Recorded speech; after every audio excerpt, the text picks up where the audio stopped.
5'10" and 180 pounds in the 8th grade, Brian Booth was born to be an athlete. After struggling with sports to begin with, Brian finally started feeling comfortable early in 8th grade. I was his coach. I coached, and all of a sudden one year he went from not good to incredible, and it was amazing to me.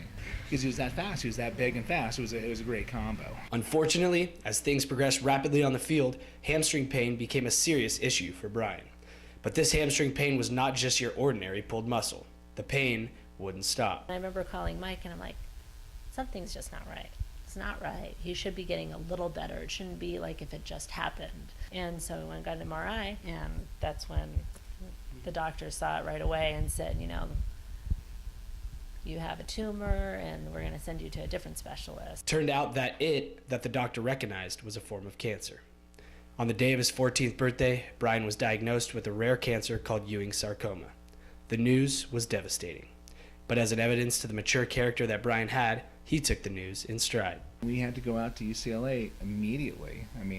But the whole way out there, he was positive. I hope I have the stones when my time's up that he had, because it was amazing the way he was. Unfortunately, after fighting the cancer for a little over 2 years, Brian's life ended on June 28, 2012. He was just over 16 years old. But just 3 days after his death, an event at his funeral helped his parents know he was still living on. The Booths decided to release several white doves at the funeral to signify Brian moving on. All but one dove flew away into the sky. The dove that was released by Brian's parents' hands flew to a nearby tree and watched the whole ceremony until his family left. To them, this helped show that Brian was still with them in spirit, and now they continue to feel that spirit today. There are times when I hope he's with me.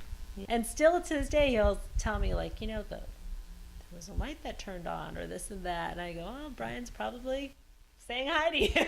Brian's light doesn't just shine on his family, but it extends over the entire community as well. Following the passing of their popular student athlete, Palos Verdes High School created Brian's Walk to raise money for Ewing sarcoma research in his name. 3, 2, 1. In the past 2 years, the event has raised nearly $100,000. Though he's not physically with us, Brian's light still shines very bright over thousands of souls today. Robbie Colans, Annenberg TV News.